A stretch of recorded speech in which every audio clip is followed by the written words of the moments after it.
Hello everyone, Daniel Kerr here. So everybody knows how I feel about the Yamaha PSR36, that it is the finest and most fantastic home keyboard ever made. In the 1980s, Yamaha put out a bunch of toys, a series of toys that had 2-operator FM, and most of those were in the PSS series, although there is a few of those in the PSR series. Now the thing about the PSS ones is that a select few of those, which would be the PSS 360, 460, 560, 570, 470, 680, 780, 790, those were all, actually 790 was a vector synth, never mind.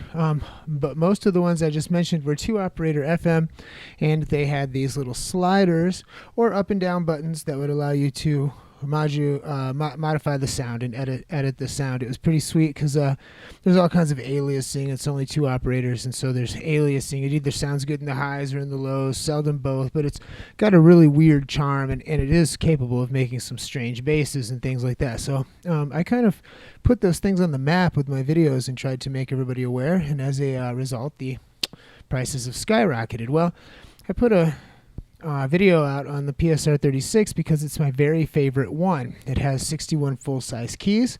It has a fully editable digital synthesizer. I believe it's 4-operator FM, although some people have raised some contentions about that. The reason why is because you have full FM, but you also have a detune where you can detune the two sets of the 2 sets of oscillators against each other. So for me, that requires 4 operators, but nonetheless, it's got some pretty sweet sounds. It's got a nice little sustain, and it has MIDI. Okay, now this particular unit is on sale on eBay right now, which is why I'm doing this video, so that I can show you exactly what state it is in. Okay, most of the keys work. I bought this thing knowing that it had problems, knowing that I was going to need to repair it, and it got stuck into a closet, and I had a whole bunch of other PSR36s at the time, and so I didn't really worry about it. Well, I'm cleaning out my closet, and so I pulled it out and I fired it up. There's a few things about this, okay?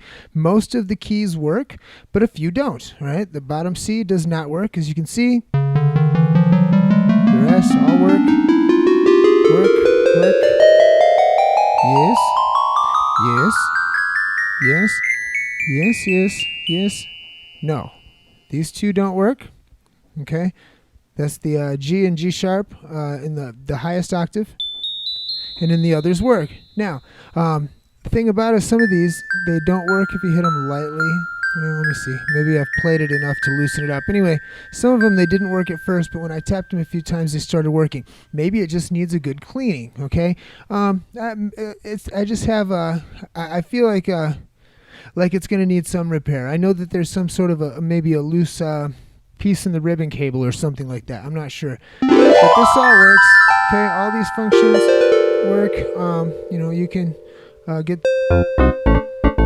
all the single finger chords and such. They all work. Right?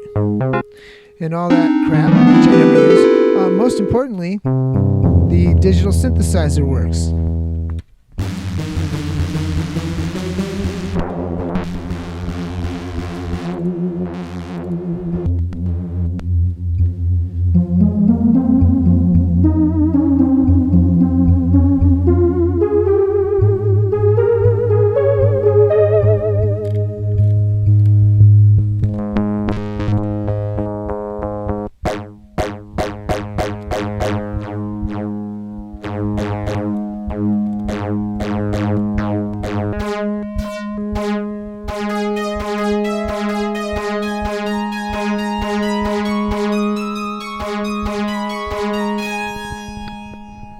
Okay, on top of that, the MIDI works, so I can sequence it with my Korg Electribe. Listen.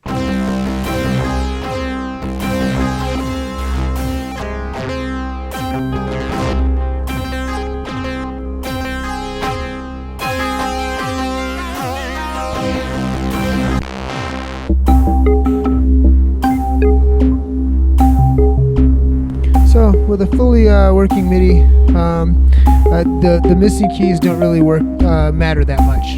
You should be able to, especially if you're multi-tracking, getting like looking for a sweet like retro FM sound, this is a very, very not only a cost-effective but a sweet retro way to go. It's got all that classic Yamaha PSR and PSS, weird pastel colors and crap. Anyway, yeah. So this auction, I'm starting it off at $1, no reserve. I'm gonna put it up for 5 days. Actually, you know what? I think I'm gonna put it up for 3 days. So feel free to bid on it. The shipping, I'm gonna try to keep it as cheap as possible, but it is a 61 key full size keyboard. Anyway, I hope everybody's blessed, and thank you for looking.